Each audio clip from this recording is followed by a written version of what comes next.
Bueno, hola a todos, buenas tardes, buenas noches, días, dependiendo del lugar de donde sean, en donde se encuentren, cómo están todos. Espero que bien, todos los seguidores de Locos por la Astrociencia. Espero que se encuentren muy bien en el día de hoy. Y bueno, eh, hoy vamos a continuar con nuestra serie favorita llamada Equinoccio, que es una serie de charlas científicas que hemos decidido realizar todos los sábados del mes de septiembre. En el día de hoy tenemos a nada menos que el profesor de Historia y Geografía, Jaime Cortés Rojas. Él nos va a hablar un poco de su profesión, un tema también bastante interesante que vamos a tocar aquí. Bueno, eh, Jaime, cuéntanos, ¿cómo estás? Hola, buenas tardes a todos los que nos ven en estos momentos. Muy contento de estar acá con ustedes. De verdad, muchas gracias por la invitación. Creo que hoy nos vamos a divertir bastante en un tema que en realidad es bastante apasionante. Sí, la verdad es innegable. Eh, Jaime, cuéntanos, ¿de dónde eres? ¿Qué proyectos tienes a futuro y pues, también a presente qué estás realizando actualmente? ¿Cuál es tu profesión? ¿A qué te dedicas? ¿Qué te gusta? Cuéntanos un poco. Bueno, yo soy profesor de Historia, Geografía y Ciencias Sociales, como muy bien lo mencionaron recién. Estoy en la educación hace ya cerca de 10 años. Em, Me he interesado bastante en el tema de la arqueastronomía por un tema tal vez personal, tal vez la localidad en la que estoy, acá en Chile, combina muy bien las dos áreas de esta hermosa disciplina, como es la astronomía y el estudio de la historia desde esa perspectiva. Por ahora me he enfocado en mis estudiantes a través de talleres, de ciclo de cursos, enfocados precisamente a estudiantes de nivel medio, como se conoce acá, o de segundo nivel acá en Chile. Y hemos estado trabajando hasta ahora en proyectos enfocados en ese ámbito y en el área también de las ciencias sociales. Bueno, perfecto. Y sin más preámbulo, procedamos a lo que va a ser la charla de Jaime, que va a estar enfocada en, en lo que es arqueoastronomía. Bueno, Jaime, te dejo para que deleites a nuestro público con esta gran ponencia. Bueno, muchas gracias. Para comenzar, podríamos decir que la arqueoastronomía es una disciplina que ha estado en el último tiempo tomando una importancia bastante relativa. Por qué digo esto? Porque estamos enfocándonos en entender cómo el hombre del pasado ha sido capaz de tener una relación con el cielo. ¿Por qué hablo de relativo? Porque tal vez esta relación entre el hombre y el cielo ha sido una de las relaciones que más ha cambiado a lo largo de la historia de la humanidad, pero que a la vez, y ojo con lo que voy a decir, a la vez una de las que menos ha cambiado. Algo que tal vez podría resultar contradictorio, no lo es. ¿En qué sentido? En el que seguimos observando el cielo y nos seguimos relacionando con el cielo de la misma forma que lo hacíamos hace miles o tal vez hace millones de años. Seguimos siendo los mismos seres humanos que observamos el firmamento, observamos esta gran bóveda celeste en las noches y logramos maravillarnos, logramos sentir curiosidad, logramos sentir un cúmulo de emociones que nos hace trasladarnos a nuestros ancestros, a nuestros antepasados y sentir, como les decía, las mismas emociones. Ahora bien, ¿por qué ha cambiado tanto? Principalmente gracias al avance científico, gracias a que en estos momentos estamos haciendo observaciones del cielo y del espacio que eran totalmente impensadas hace 10 años atrás, hace 20 años atrás. ¿Para qué mencionar a lo que era hace 1000 años atrás o millones de años atrás para los primeros seres humanos del planeta? Entonces, esa es la invitación para hoy día, que seamos capaces de observar el cielo como lo hicieron nuestros antepasados en algún momento, que los hiciéramos como con la misma capacidad de asombro, con la misma curiosidad. Quizás en estos momentos estamos divididos en dos grandes grupos como sociedad en que primero perdimos la capacidad de asombro, tal vez tenemos acceso a demasiada información, tal vez, o por otro lado caímos en el tecnicismo excesivo del estudio del cielo, que ojo, no es negativo, Por el contrario, nos ha permitido seguir avanzando en el estudio del espacio. Esa es la invitación al día de hoy. Para empezar, podríamos empezar a preguntarnos, ¿desde cuándo el hombre observa el cielo? ¿Desde qué momento empezamos a observar la bóveda celeste? Tal vez es una pregunta que nunca pueda tener respuesta, pero que está asociado a los orígenes mismos de la civilización, a los orígenes mismos del ser humano. ¿Por qué decimos esto? Porque desde el momento en que el hombre empieza a observar el cielo, en que empieza a observar el firmamento, es en la prehistoria. Imaginen ustedes en sus casas esta escena. Imagínense ustedes una banda de cazadores recolectores en torno a una fogata, compartiendo la caza de lo que fue el día o la recolección de lo que fue el día de hoy. Y empiezan a observar el firmamento y empiezan a encontrar más dudas que respuestas. Y empiezan a cuestionarse qué es lo que saben. Empiezan a preguntarse, a llegar a respuestas para lo que están observando. Tal vez se maravillan con lo que observan. Este periodo de tiempo, la prehistoria, es uno de los periodos más largos en la historia universal. Ustedes saben que la prehistoria parte desde la aparición del ser humano sobre el planeta y va a terminar recién en la invención de la escritura. Es decir, es un periodo de millones de años, en que para los historiadores lo han dividido en partes. Ya, la primera es el Paleolítico, como podemos observar en la presentación, es la época de los cazadores-recolectores. Por eso que hacía la analogía y que les pedía que imagináramos esta escena de una noche en cualquier lugar del mundo de una banda de cazadores-recolectores. Tal vez le iban a preguntar a los adultos, tal vez le iban a preguntar a los ancianos, aquellos que disponían de un conocimiento mayor. Uno de los grandes mitos en torno a este periodo de tiempo es que el hombre del Paleolítico vivía muy poco. Eso no es tan así. El hombre del Paleolítico vive mucho, vive alrededor de 70, 72 años. El problema de esta época es que por las dificultades de los partos, cuesta mucho que un joven, un niño, llegue a la edad de 5 años, aproximadamente, casi un tercio de la mortandad se produce antes de los 3 años. Es por eso que una vez pasada esta etapa, el hombre puede vivir mucho, hasta los 70 años. Hago esta aclaración porque el conocimiento se empieza a centrar en los ancianos, en los más antiguos de las bandas de cazadores-recolectores. Ahora bien, ¿por qué tenían la necesidad de observar el cielo una banda de cazador-recolector? ¿Para qué? ¿Cuál sería la finalidad? Primero, como les decía, por curiosidad. Pero poco a poco se empiezan a dar cuenta de que algunos movimientos del cielo o algunos movimientos de los astros están relacionados íntimamente con lo que era su sustento.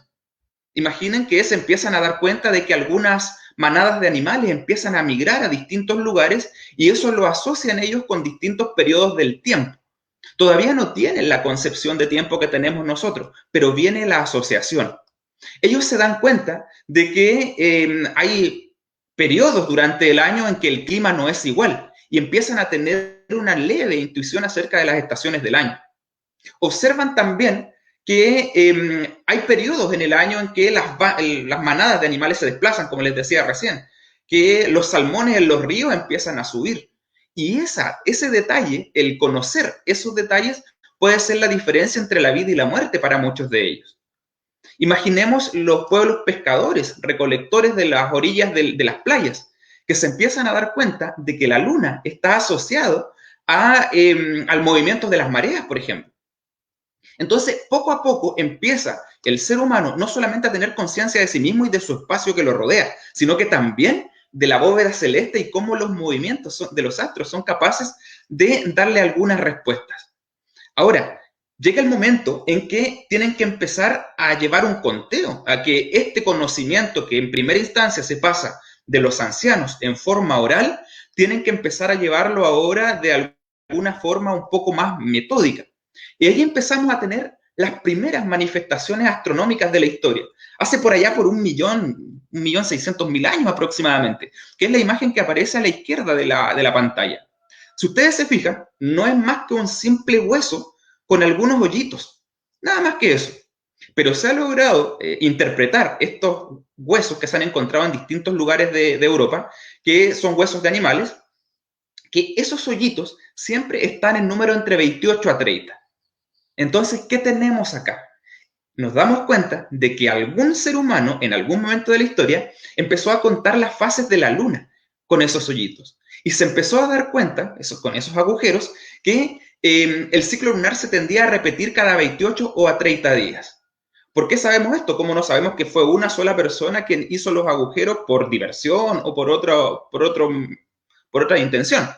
Porque estudios han declarado de que estos agujeros o estas marcas que se empiezan a hacer no son hechas por una persona, ni son hechas en un periodo de tiempo corto, sino que la profundidad, la diferencia en las incisiones, en los materiales más duros, son marcadas en distintos periodos de tiempo. Entonces tenemos que las primeras manifestaciones astronómicas materiales están por ahí por hace 30.000 años, un periodo de tiempo súper largo, un periodo de tiempo en que muchas veces se pensaba, la prehistoria es asociada a un periodo en el que no existe conocimiento del ser humano, cosa que no es así.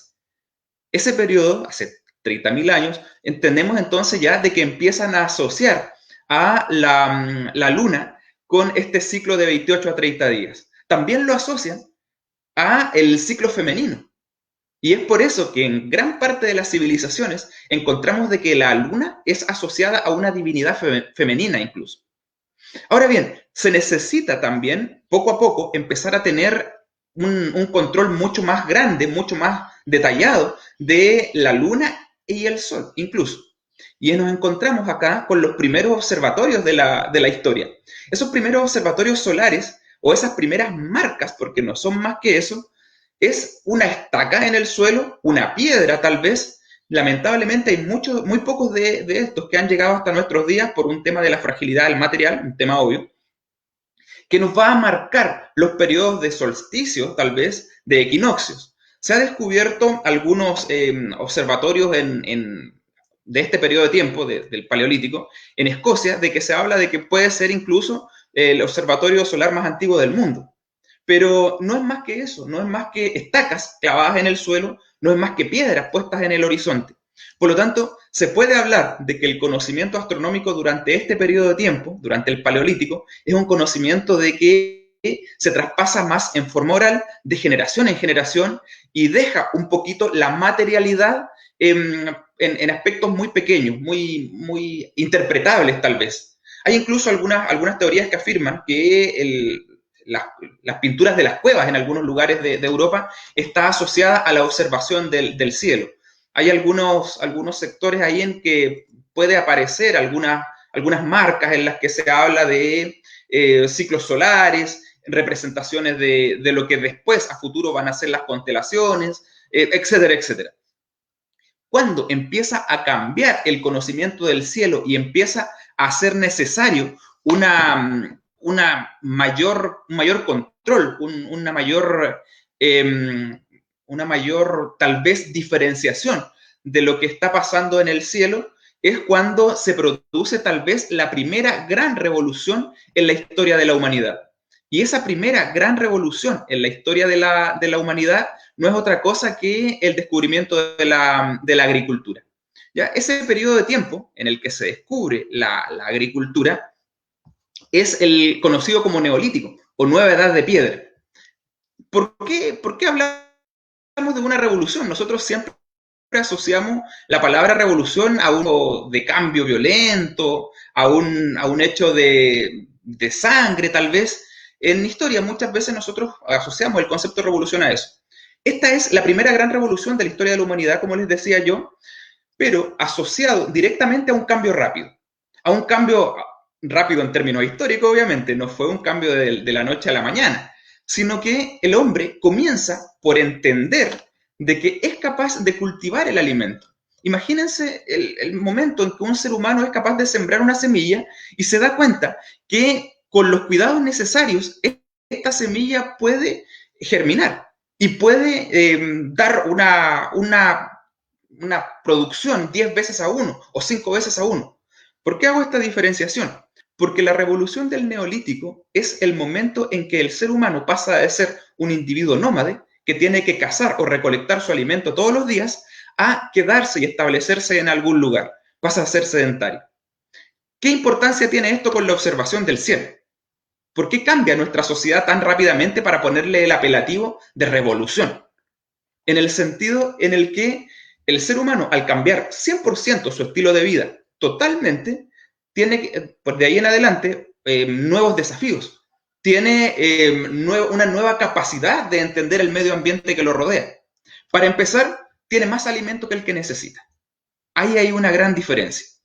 Antes, en el periodo anterior que habíamos analizado, todos necesitan cazar y recolectar. Acá ya no. Ahora se puede especializar una persona, aparece la figura del agricultor, pero también, aparece también la especialización del trabajo. Una persona puede alimentar a muchos.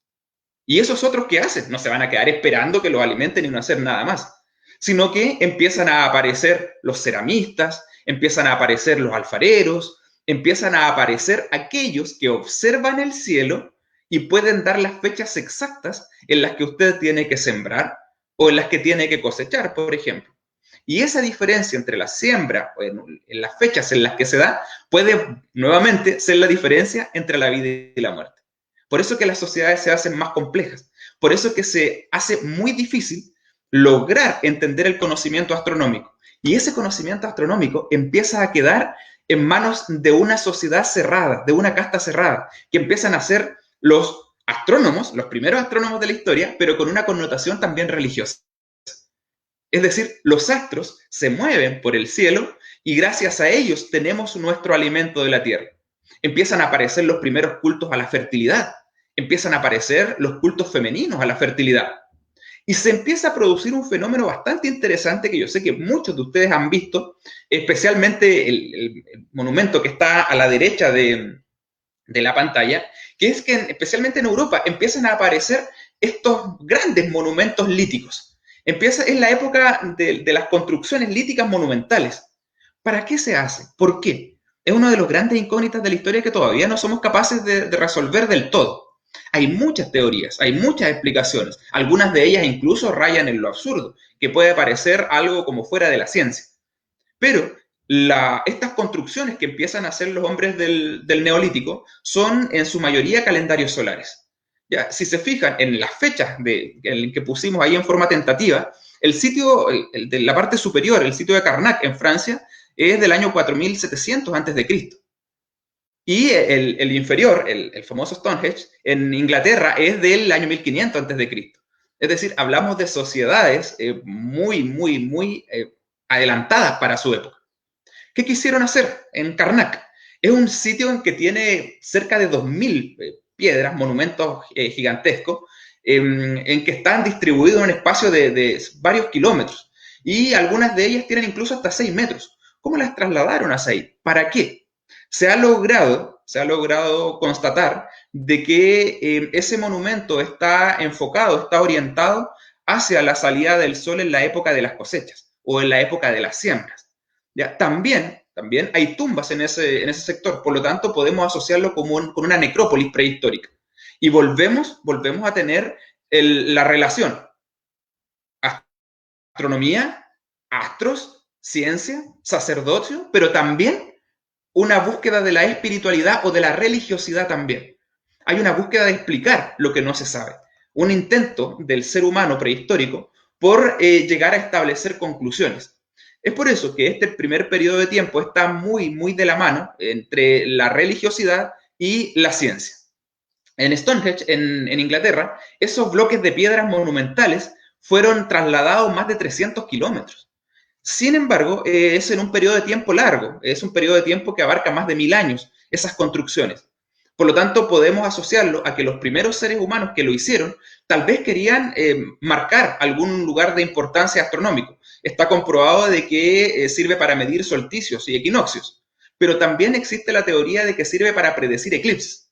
Y es posible, si es que se le daba la utilidad que se le podría haber dado, que esto sea totalmente factible.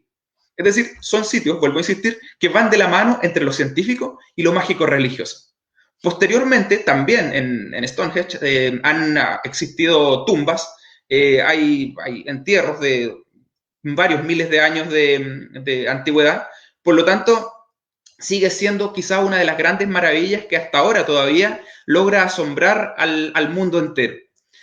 No podía seguir siendo de la misma forma la historia de la humanidad, sino que siempre está sujeta a cambios. ¿Cuándo viene el otro gran cambio? Cuando estas sociedades neolíticas se empiezan a hacer más complejas y empieza a aparecer el poder político. y empieza a aparecer la estratificación social. Todo esto de la mano, vuelvo a insistir con el concepto de los excedentes agrícolas. En el momento en que logro tener una producción agrícola sostenida, logro tener a personas que van a ser capaces de dedicarse a otros aspectos. Y este es el momento en el que empiezan a surgir las primeras civilizaciones. Nosotros podemos catalogar una civilización por algunas características. Tiene que estar organizada en torno a ciudades, tiene que tener una estratificación social y política, tiene que tener un sistema tal vez de contabilidad o numérico. De esa forma podemos empezar a hablar de civilización. ¿Cuál es la cuna de las civilizaciones del ser humano? ¿Dónde se da este proceso político, social, económico, cultural, por primera vez en lo que es Mesopotamia? Este sitio, en Asia, es lo que ahora nosotros conocemos como Irak. En Mesopotamia se da una suma de civilizaciones, muchas en un periodo de tiempo, que van una a continuación de la otra. ¿Por qué se produce este fenómeno? Imaginemos el Irak actual. Es una zona desértica, rodeada por montañas en el norte, desierto a ambos costados, y que en el medio tiene la capacidad de ser regada por dos ríos, que son el Tigris y el Éufrates, quizás dos de los ríos más conocidos de la historia de la humanidad. Ahí se dieron las primeras civilizaciones. Los sumerios, los asirios, los babilónicos, como tal vez muchos de ustedes han escuchado, se dan en esta pequeña franja de tierra. Y en ese periodo de tiempo es donde comenzamos la historia como periodo de tiempo. ¿Por qué? Porque es en ese sector donde se inventa la escritura. ¿Ya? La primera escritura de la que se tiene registro es la escritura cuneiforme, que la dan los primeros habitantes de ese sector, que son los sumerios. Los primeros habitantes de ese sector escriben en tablillas de barro, con unas cuñas, de ahí el nombre cuneiforme. Y estas abstracciones de símbolos nos permiten en la actualidad tener mucha más información acerca de lo que los sumerios, los mesopotámicos, los babilónicos, pensaban en su momento del estudio astronómico. Vamos por parte. Ellos construían algunos grandes templos en el centro de las ciudades, que no solo eran templos religiosos, sino que también eran observatorios astronómicos. Son los famosos zigurats. ¿Ya? Dentro de otras características o de otros inventos que le debemos a esta civilización, tenemos el ladrillo, que es de la que están construidos los zigurats. La rueda también es inventada en esta área. Ya es un área tan movida, por los avatares de la historia, incluso en tiempo presente. Los mesopotámicos en general, sumerios, asirios, babilónicos, tienen una concepción de las estrellas muy detallada. El hecho de poseer escritura les permite redactar, tal vez, o dejar un legado a futuro de sus observaciones astronómicas, de estrellas, de constelaciones. Ellos son los primeros que empiezan a ubicar en el espacio constelaciones, o los primeros de los que tenemos registro, gracias a este gran invento, tal vez uno de los más importantes de la historia de la humanidad, como es la escritura.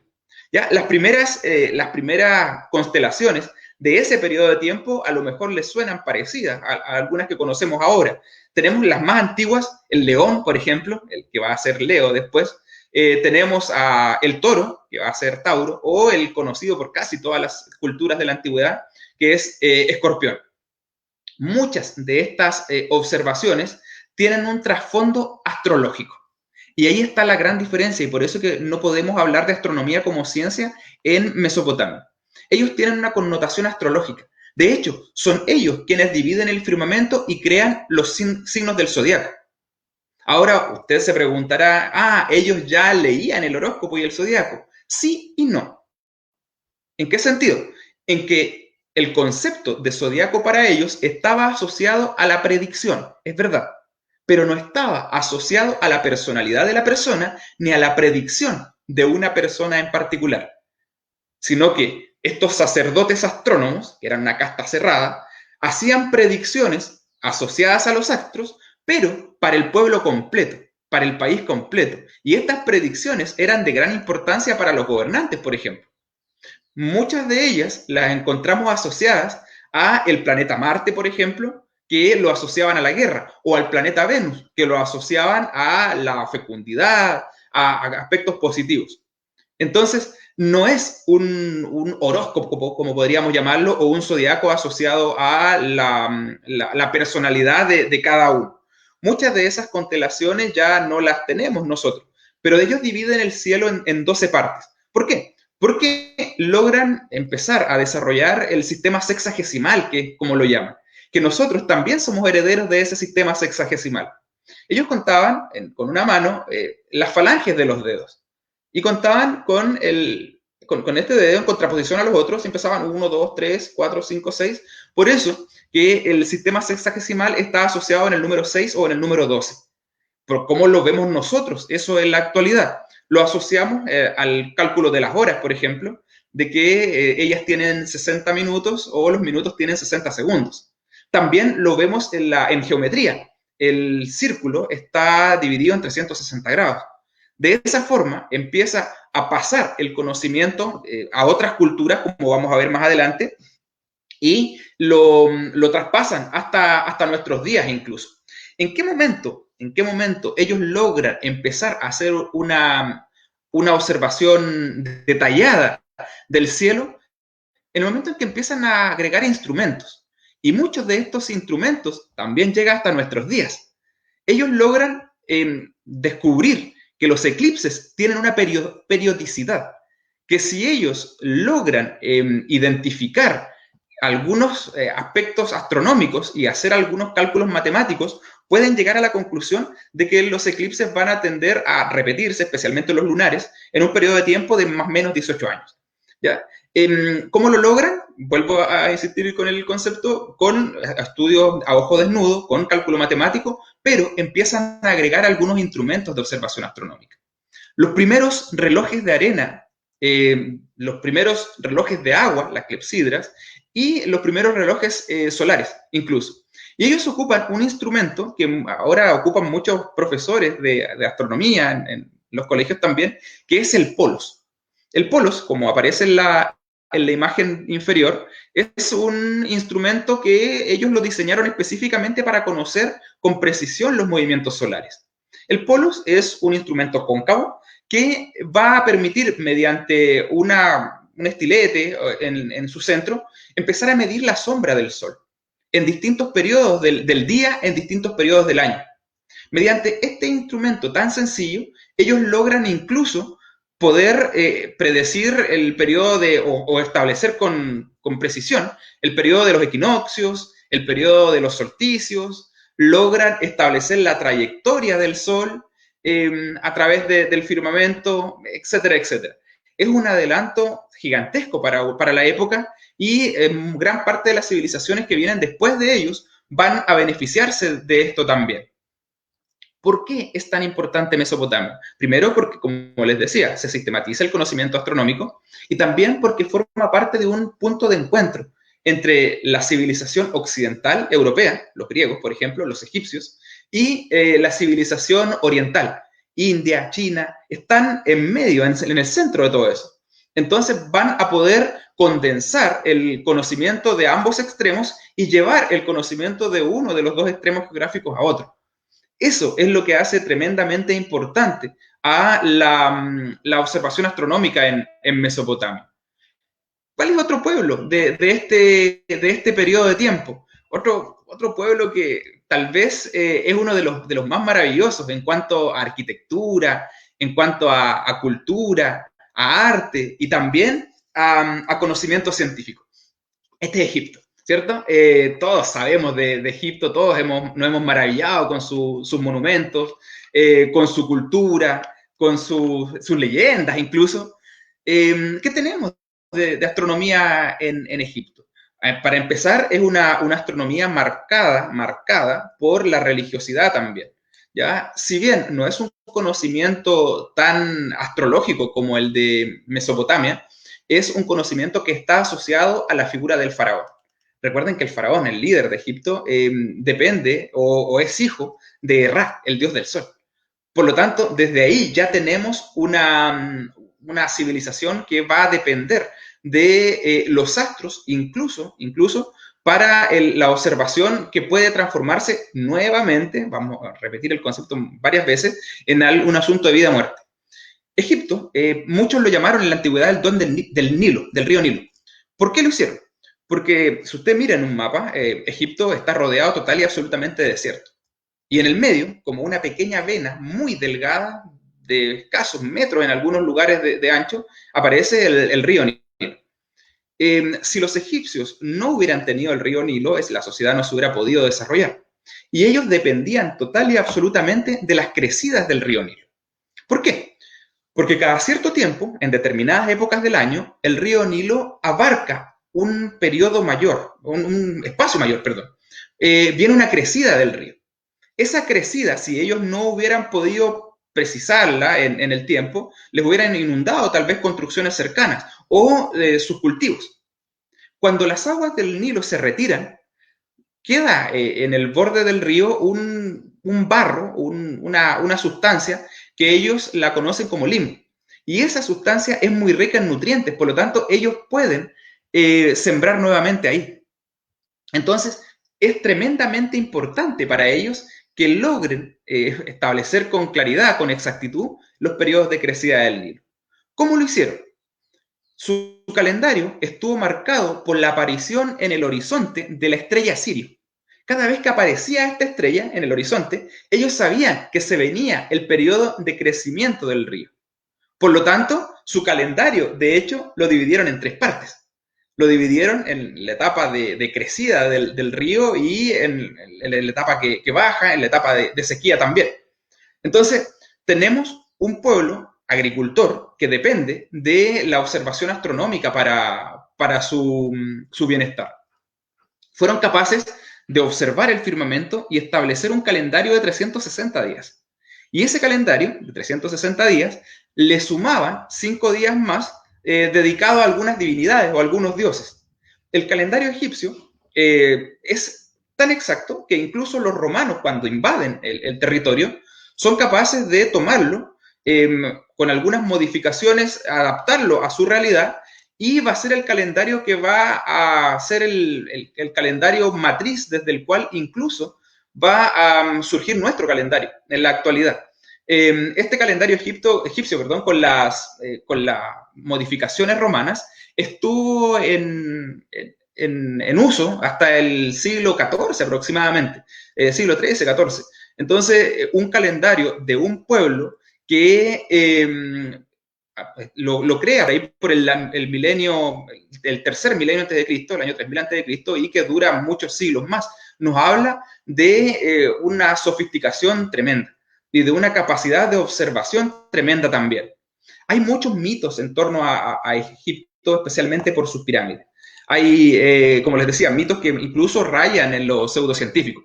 Ya, lo que sí tenemos claro con respecto a las pirámides, por ejemplo, es que ellas están alineadas en forma perfecta con los puntos cardinales. ¿Ya? ¿Cómo lo hacían? Nada más que ciencia. En el momento de los solsticios, ellos clavaban una estaca en el suelo e iban midiendo las sombras de esta estaca y marcando determinados puntos. Lograban mediante esa forma después tener las orientaciones perfectas. ¿Ya? Los templos también en su mayoría están orientados hacia el río Nilo, que lo ven casi como una divinidad. Pero viéndolo desde esta perspectiva, nos encontramos con una civilización tremendamente sofisticada, tremendamente compleja, que logró desarrollar la astronomía de la mano con la religiosidad. Seguimos avanzando y seguimos encontrándonos que está ligada la astronomía de los pueblos antiguos con la religión. Sin embargo, va a llegar el momento en que esa conjunción va a tener que ser dejada de lado para llegar a lo que conocemos ahora, que es catalogada como una ciencia. ¿Cuándo se va a dar esto? En Grecia. ¿Ya? Los griegos lograron una amalgama perfecta, tal vez, entre el mito y la ciencia.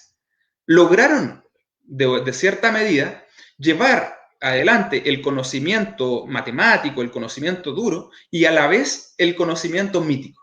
¿Ya? Recuerden que la civilización griega es una civilización que valora mucho la belleza, estéticamente lo valoran mucho, pero también valoran la virtud, el conocimiento. A pesar de que ellos, en una primera instancia, creían que el planeta Tierra era un disco que estaba flotando y alrededor de él estaba el océano. Y en el medio de ese disco estaba el Olimpo, la morada de los dioses, de su mitología. Aún así, ellos son capaces y son la primera civilización que es capaz de dar una explicación racional a los fenómenos.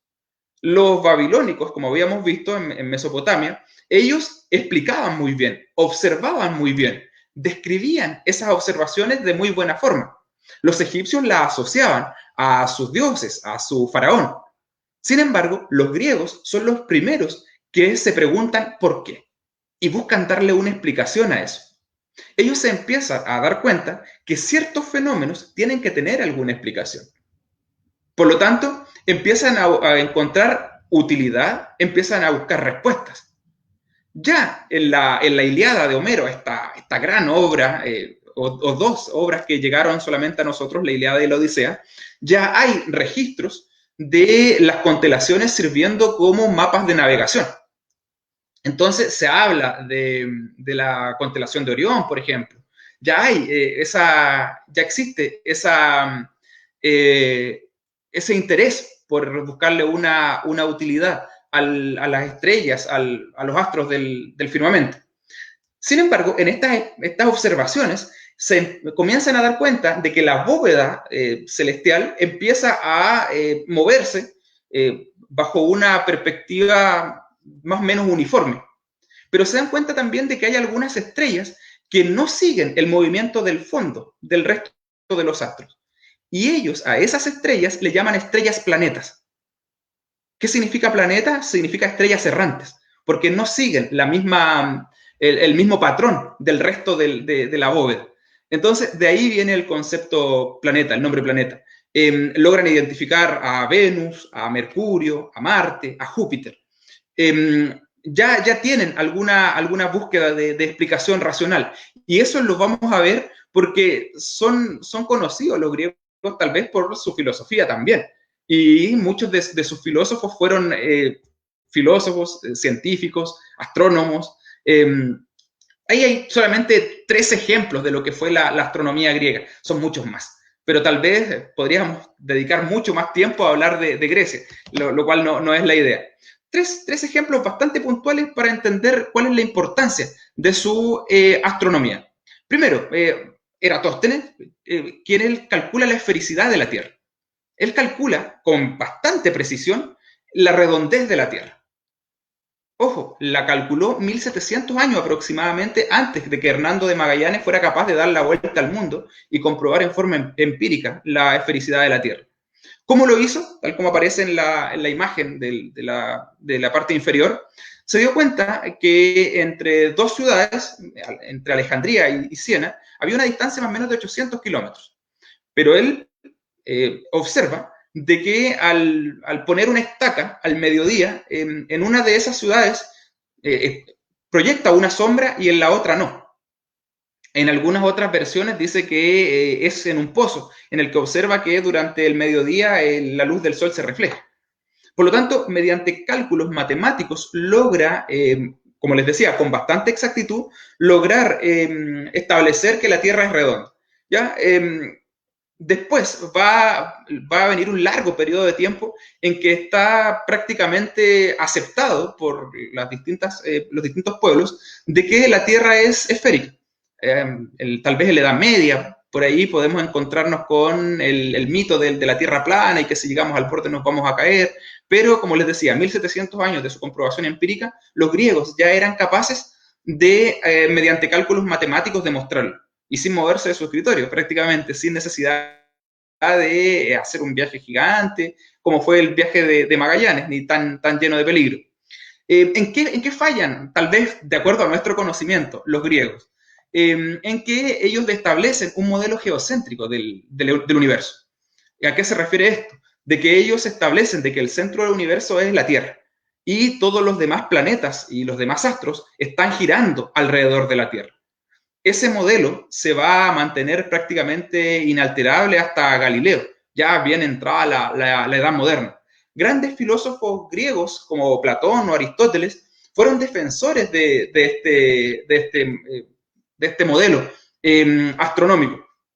Pero va a ser Aristarco de Samos quien finalmente, ojo, 17 siglos antes de Copérnico, una cantidad de años tremenda, que también va a proponer un modelo heliocéntrico en el Sol como centro del universo. Sabemos ahora que también está equivocado, pero ya es una aproximación más cercana a la realidad.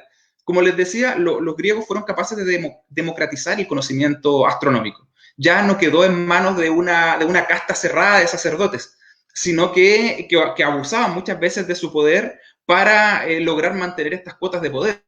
Ya los griegos son capaces de enseñar conocimiento astronómico.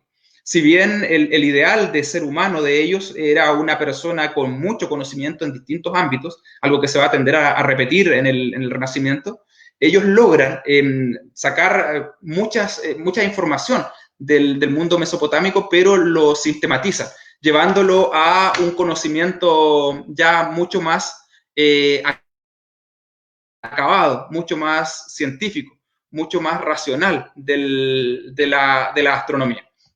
Para que sigamos viendo, avanzando un poquito en esta área, en estos temas, quería que nos viniéramos un poco hacia América, que lográramos observar, que lográramos conversar un poquito acerca de un pueblo X tal vez, porque todavía no se logra establecer con exactitud qué pueblo fue. En la zona de Perú, de Ancash, se ha establecido lo que puede ser el observatorio solar más antiguo del mundo. ¿Cómo funciona este observatorio solar y por qué podemos tener algunos datos en torno a ellos?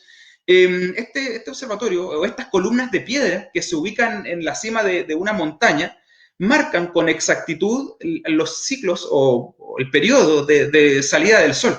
Marcan los solsticios con exactitud y marca el equinoccio también.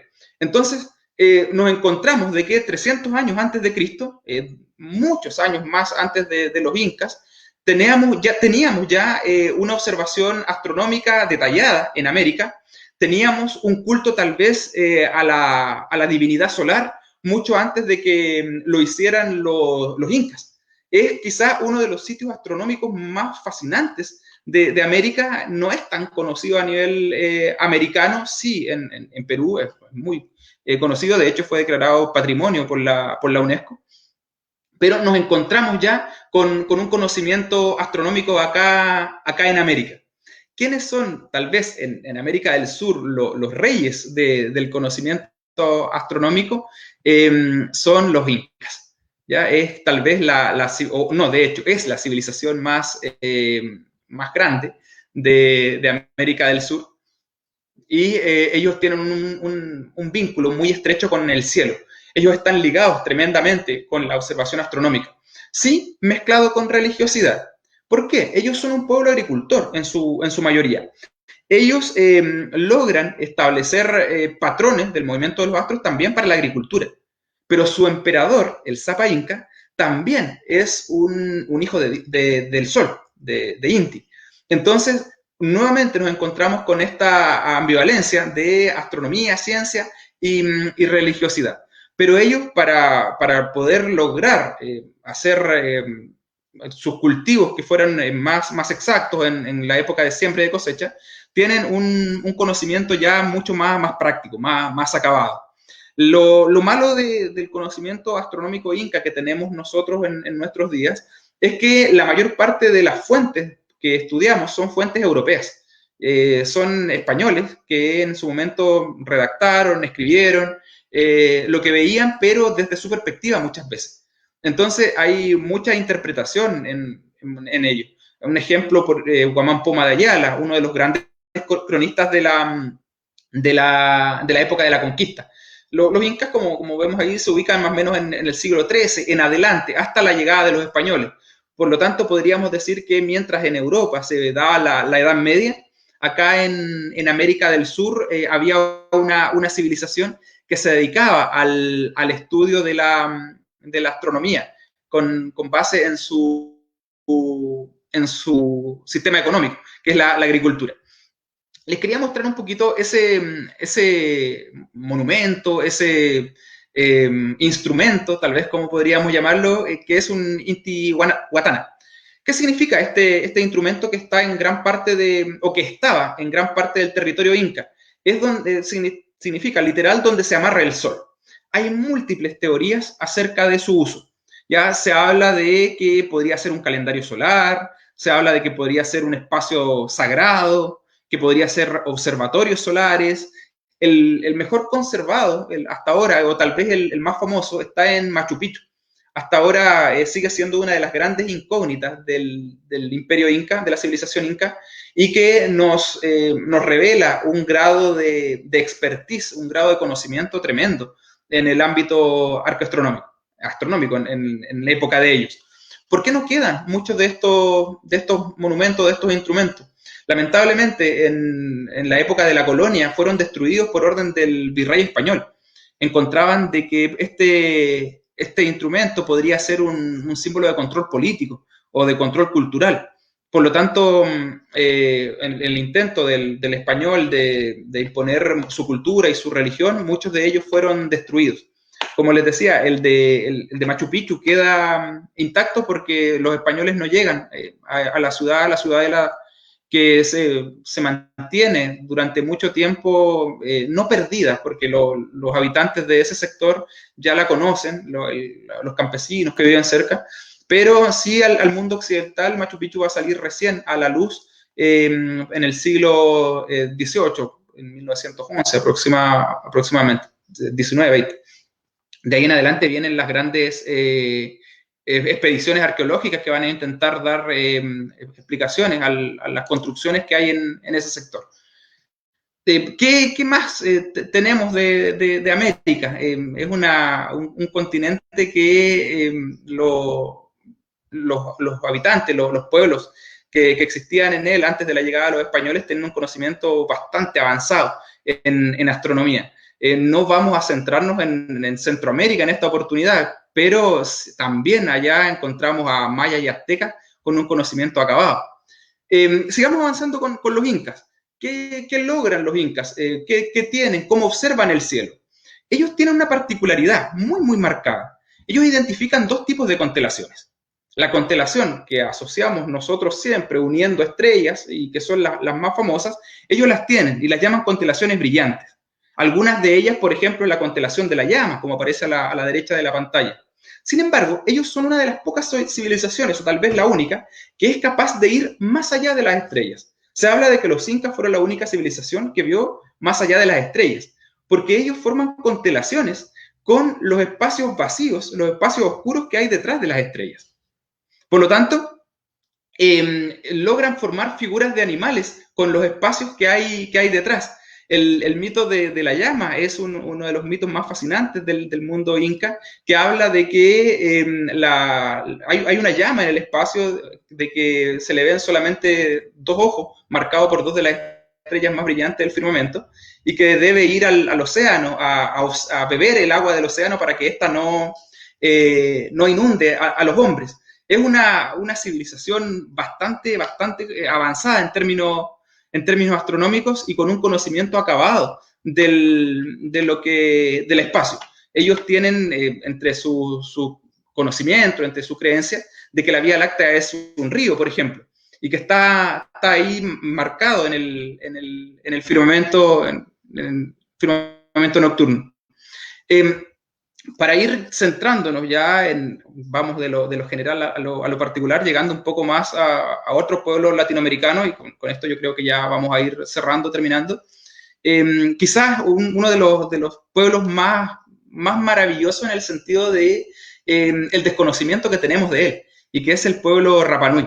Si bien pertenece Rapa Nui políticamente al Estado de Chile desde 1888, es una cultura total y absolutamente distinta. Es una cultura que por su condición insular, su condición de aislamiento, mucho de su conocimiento, mucho de su tradición no llega hasta nuestros días. Recuerden que ellos vienen desde la Polinesia, son navegantes, por lo tanto su observación del espacio es una observación basada en la utilidad para la navegación. Una vez que se asientan en la isla propiamente tal, la isla de Rapa Nui, necesitan este conocimiento para la agricultura. Y ellos tienen verdaderas escuelas astronómicas, los astrónomos, los sacerdotes, la ligazón una vez más con la religiosidad, entrenan o explican, le enseñan a los jóvenes acerca de astronomía en cuevas al interior de la isla para que ellos mantengan el conocimiento ancestral. Sus centros ceremoniales están orientados no siempre al sol, están orientados a algunas estrellas.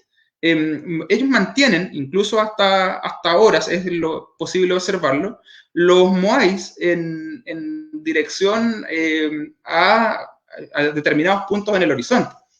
Entonces, vamos viendo que esta cultura, esta civilización, los moais, sus grandes culturas, representan antepasados, incluso ellos están enterrados en la base de la construcción de estos monumentos, pero ya tienen aparte un conocimiento astronómico también bastante detallado. Logran crear observatorios astronómicos que los conocen como tupas, que son una especie de iglú, en que viven los sacerdotes y que están orientados en algunos lugares de la isla en los que es mucho más fácil la observación astronómica.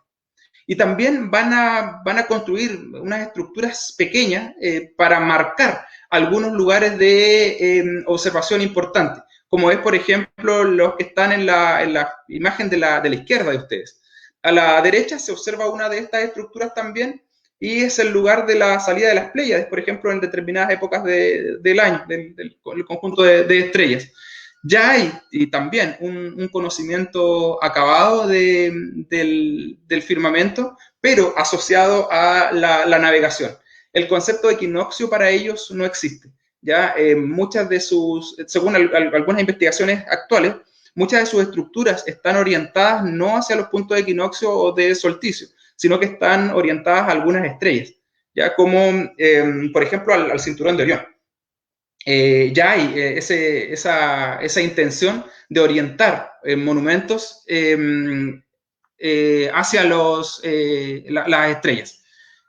Para ir cerrando ya, me quería tomar la libertad de hablar un poquito, no más allá de 3 minutos, aprovechando de que en Chile estamos en fiestas patrias. Les quería mostrar una cultura que no es tal vez tan conocida en el mundo. De hecho, es un pueblo de cazadores-recolectores que se da en la zona del norte chico, en Chile, que son los Moyes. ¿Por qué quería mostrarles esto? Por un tema, como les decía, tal vez personal, asociado a la festividad que estamos viviendo. Habíamos hecho un recorrido bastante amplio por el resto del mundo.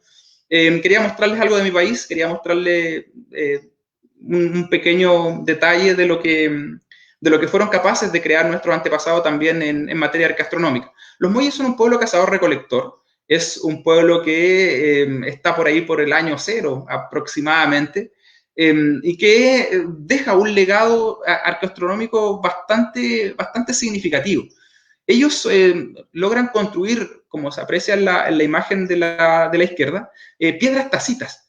¿Qué son estas piedras? Son horadaciones en la roca que lo hacen mediante la fricción con otra piedra, con arena tal vez, según algunas teorías, y que les servía a muchos pueblos, no son los únicos que lo hacen, les servía como un instrumento de uso utilitario, de uso cotidiano.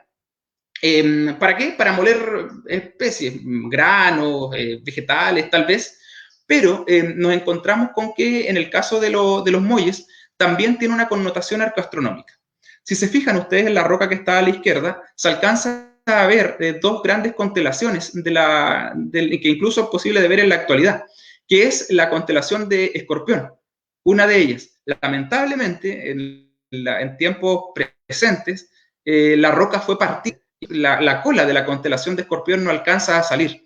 Es un daño al patrimonio arqueológico tremendo, pero es posible de observar todavía la orientación de la piedra. Y en la noche, una vez que surge el firmamento, es posible observar Escorpión y a su lado la constelación, la Cruz del Sur. desde la perspectiva de este monumento nacional, que es el Valle del Encanto, acá en la zona del norte chico, algunos kilómetros al sur de Coquimbo, es una maravilla, tal vez, de un pueblo que se asentó acá, que fueron nuestros ancestros, y que estuvieron casi 2000 años antes de nuestra era. Para cerrar, poder ir haciendo un resumen de lo que hablamos hoy, me gustaría quedarme con la sensación, tal vez la reflexión de que no hemos cambiado tanto con respecto a nuestros antepasados, de que seguimos siendo aquellos mismos seres curiosos que miran hacia el espacio y se emocionan todavía con lo que ven sobre sus cabezas. Bueno, Jaime, creo que estuve leyendo los comentarios y creo que no hubo una sola persona que lo estuviese viendo acá a la cual nos le hubiese encantado esta charla, la verdad. Hay comentarios felicitándolos. De hecho, alguien alcanzó a decir que esta era la mejor clase del 2020. Bueno. No, gracias, sí. No alcancé muchas veces a leer las preguntas porque me emocioné en el momento y me seguí hablando. No puse muchas veces atención a las preguntas, me disculpan por eso. Bueno, Jaime, puntos que estuve analizando y es, bueno, se mencionó al principio lo que era lo que llamamos segunda civilización, que fue la civilización cultivadora. ¿Tú crees que todavía tenemos esa alma de civilización cultivadora en la actualidad? O sea, la mutación que hemos tenido, el cambio ha sido totalmente drástico en cuanto a nuestro enfoque y nuestros aprendizajes. O sea, vamos a enfocarlo a la astronomía. Las personas en la sociedad cultivadora.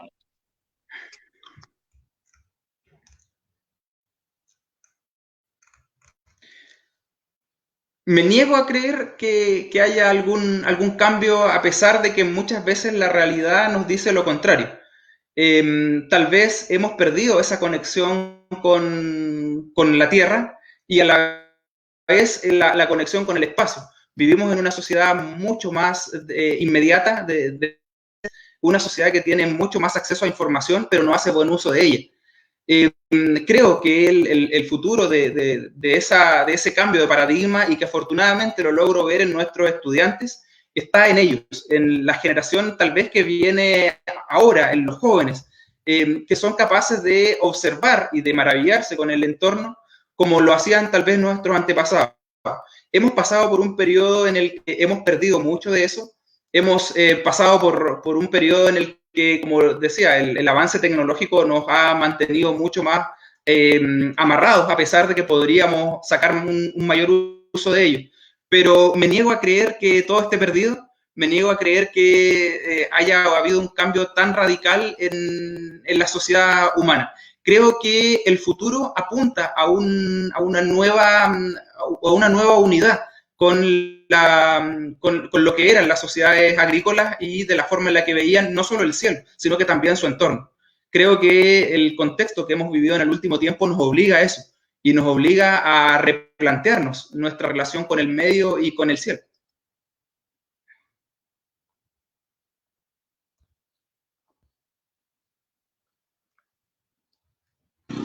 Sí, claro, y de hecho creo que esos mismos principios utilizados anteriormente, o sea, en lo que se llamó sociedad agrícola, podemos aplicarlos a nuevos desarrollos que se están practicando actualmente. Por ejemplo, la colonización de Marte.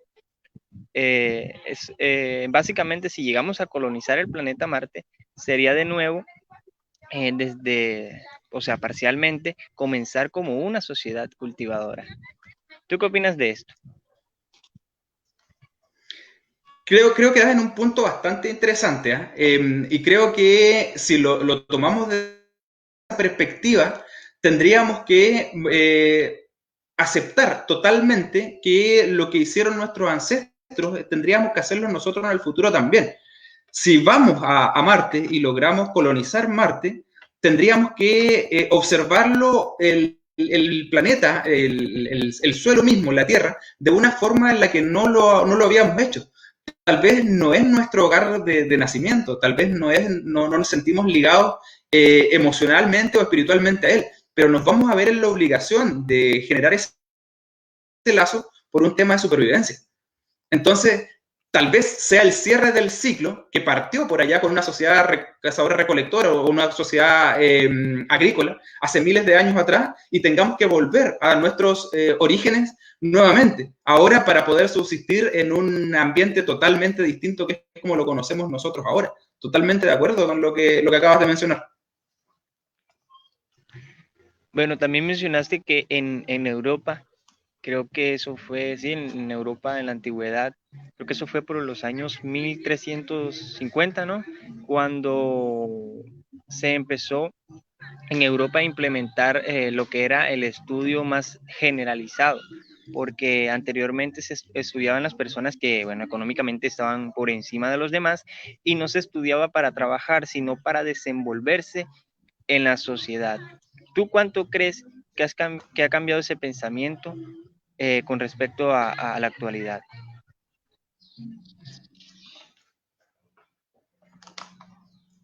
Disculpa, Luis, no te entendí la pregunta, se escuchaba un poco cortado. Alcancé a escuchar esta ¿Sí Europa. me, sí me escuchas ahora? ¿Sí? ¿Sí? ¿Sí me escuchas? Ahí sí. Ah, ok. Te decía que, bueno, como mencionaste anteriormente, en la antigua Europa no se estudiaba precisamente para trabajar, sino para desenvolverse eh, en la sociedad. Entonces, yo te quería preguntar, comparado con nosotros ahora, ¿crees que hubo una mentalidad, total, un cambio en cuanto a la mentalidad totalmente radical que fue bueno o cómo lo considerarías? No, todos los cambios, o gran parte de los cambios de la historia de la humanidad son positivos. Eh, si en ese momento se mencionó eso, era porque el contexto social, político, económico de la época lo necesitaba. Sin embargo, las necesidades del mundo actual, del presente, hacen necesario tal vez, valga la redundancia, de que tengamos que adaptar nuestro conocimiento a eso. Sí, es necesario en la actualidad, pero tal vez no deberíamos perder de vista el foco del pasado, de lo que fuimos en nuestros orígenes. Es tal vez una de los llamados que hace la historia a no quedarse solamente con el conocimiento pasado, repetitivo, monótono, sino que también seamos capaces de traerlo al presente y que seamos capaces de aprender de los aciertos y de los errores también que cometimos en el pasado. No me parecería o no se ajustaría al contexto actual un conocimiento como el del pasado.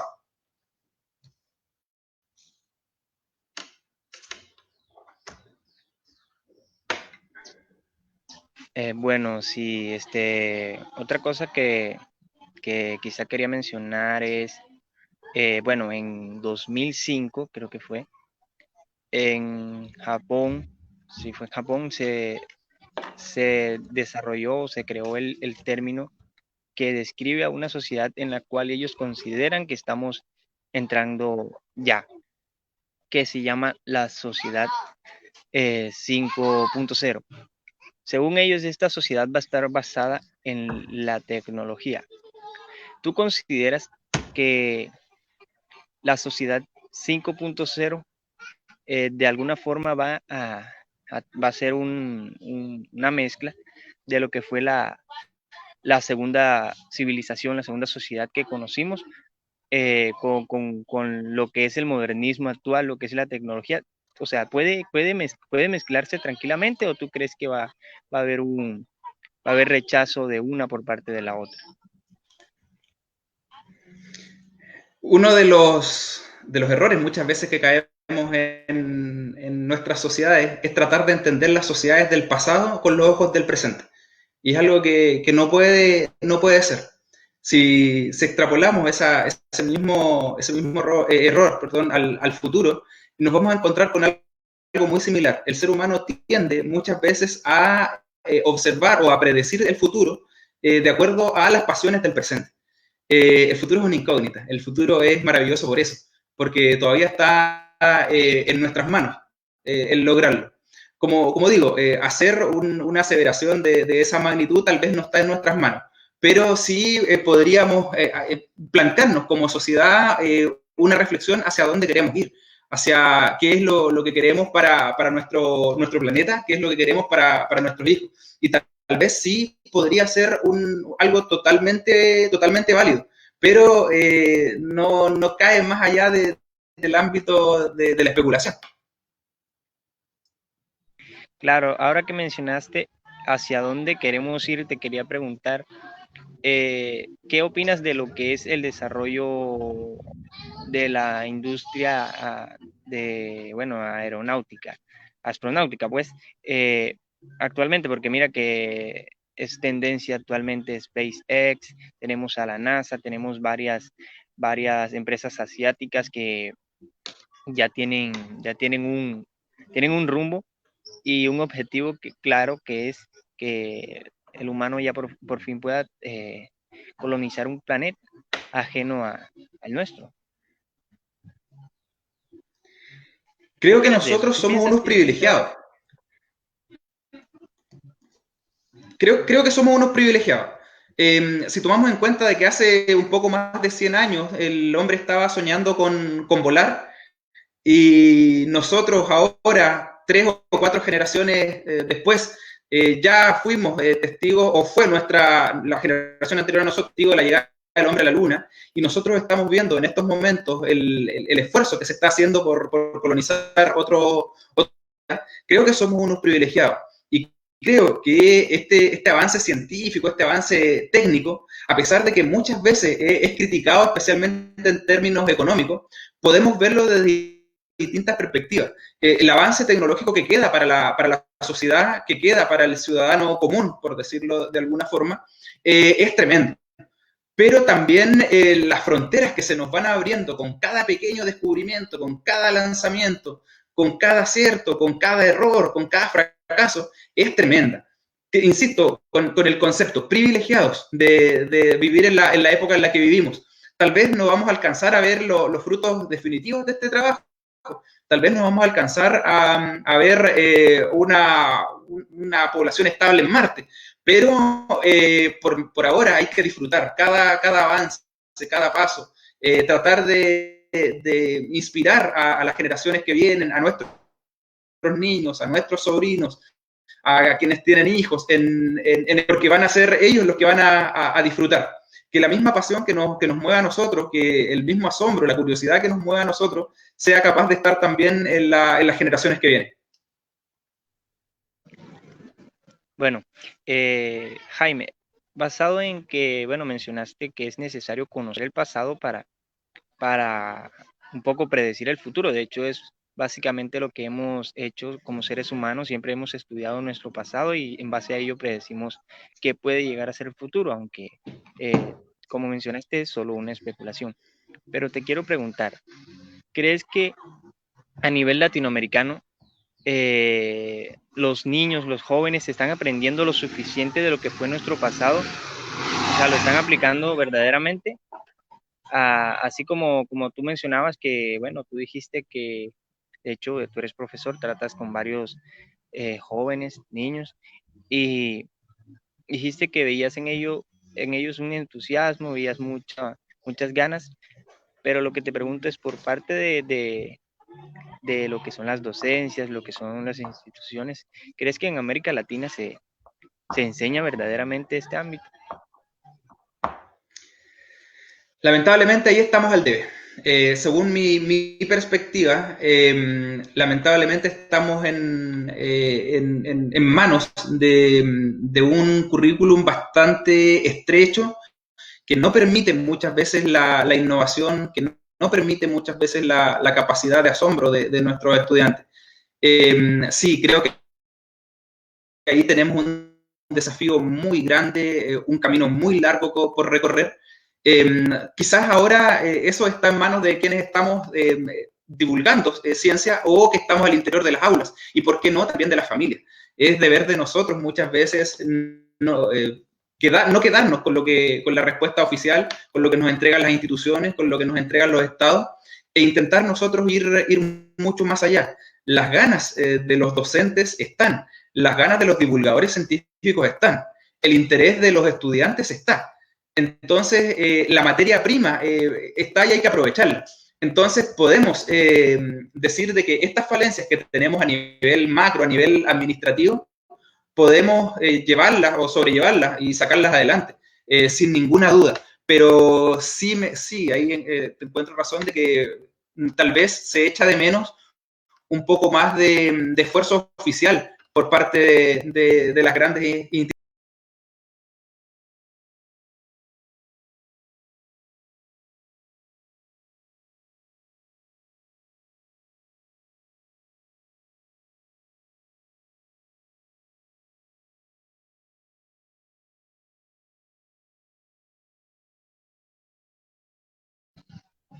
Bueno, creo que Jaime ha tenido un poco de problemas con la conexión, pero básicamente ya se ha dicho lo que se tenía que decir, ¿verdad?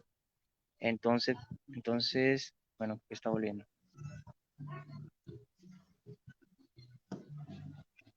Ahí está, no sé si alcanzó a escucharme la última parte de la respuesta. Sí, sí, de hecho creo que tuviste problemas con conexión, pero ya básicamente habías dicho todo bastante claro. Un punto ahí que mencionaste es de los más importantes, es que también es necesario que desde la familia, desde el hogar, se imparta lo que es el amor por la ciencia, para que la ciencia se convierta en, por así decirlo, algo que como una cultura de que ya no sea, no, mira, eso es algo súper difícil que recibimos en las clases del colegio, sino que lo vean como una distracción, como un motivo de entretenimiento, porque tú te pones a ver un documental científico y la verdad yo me entretengo bastante. Bueno, este punto te lo quería un poco mencionar. Otra cosa que te quería decir es, tú eres profesor, veo que creo que varios de tus alumnos estaban al parecer viéndote y te quería mencionar, ¿cómo le enseñas ciencia tú a tus alumnos para que les guste? Si bien mi área son las ciencias sociales, también podemos abordarla desde el interior del aula, cualquier tipo de ciencia. Creo que la clave para llegar a todo el alumnado, que en esta época es bastante heterogéneo, es lograr relacionar con aspectos de su entorno cercano, lograr que sean capaces de observar la ciencia, tanto social, natural, etcétera, etcétera, no como algo lejano en el tiempo, en el espacio, como algo inalcanzable, como problemas matemáticos inabordables o como experimentos en laboratorios ajenos a cualquier contexto, sino que llevarlos y mostrarles que la capacidad de hacer ciencia está en su entorno inmediato. En cada momento ellos pueden hacer ciencia en su día a día, en su cotidianidad. Cuando el estudiante descubre eso, cuando el estudiante es capaz de darse cuenta de que ya no es esto a gran escala, a grandes, en otra dimensión prácticamente, ya recibió el puntapié inicial, ya recibió la capacidad de poder empezar a cuestionarse. Y ese es el segundo concepto con el que me quería quedar, la capacidad de cuestionamiento. Enseñar a los chicos en la casa, en los hogares, en los colegios, a cuestionar siempre, a cuestionar todo y no dar todo por verdadero. A lo mejor habrá muchos de ellos que en algún momento, en alguna clase, con algún docente, con sus papás, con sus padres en las casas, cuestionan lo que estamos diciendo. Y ese cuestionamiento no apunta a cuestionar la autoridad, sino que apunta a cuestionar el conocimiento, y nosotros tenemos que ser los primeros en ser receptores de eso. ¿Para qué? Para lograr estimularlo a que siempre cuestione. Yo creo que logrando esas dos cosas, la capacidad de cuestionamiento del estudiante y la capacidad de relacionar el contexto en el que se desenvuelve, ya tenemos gran parte del trabajo avanzado. Y de ahí ya va a ser casi en forma autónoma de que el estudiante, el joven, va a ser capaz de hacer ciencia. Bueno, ya para cerrar el tema, o sea, culminar ya, porque nos hemos pasado un poquito de la hora. Bueno, y haciendo un paréntesis, los comentarios que, bueno, no se puedan responder, tú podrías responderlo en los comentarios más tarde, así que los que comentaron alguna pregunta, no se preocupen que Jaime igual la va a responder.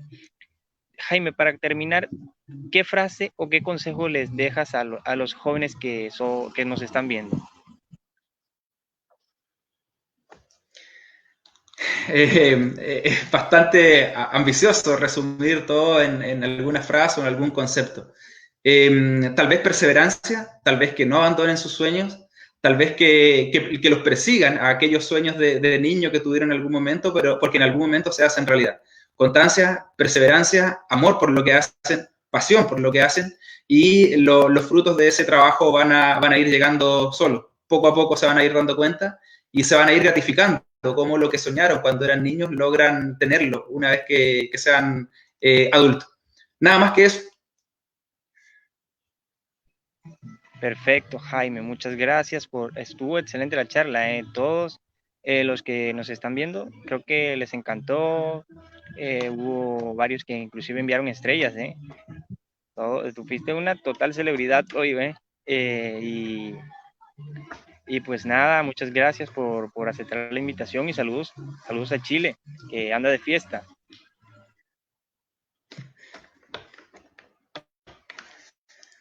No, muchas gracias a ustedes por la invitación. Como se los dije en un comienzo, de verdad muy placentero haber estado acá con ustedes y vamos a seguir celebrando en Chile. Un abrazo virtual a todos y muchas gracias. Cuídense todos, cuídate Jaime y un saludo para Michael, para todos el equipo de Locos por la Astrociencia, para las personas que nos están viendo, ya saben, Jaime va a responder en los comentarios y si tienen más preguntas, pues pueden seguir haciendo. Gracias.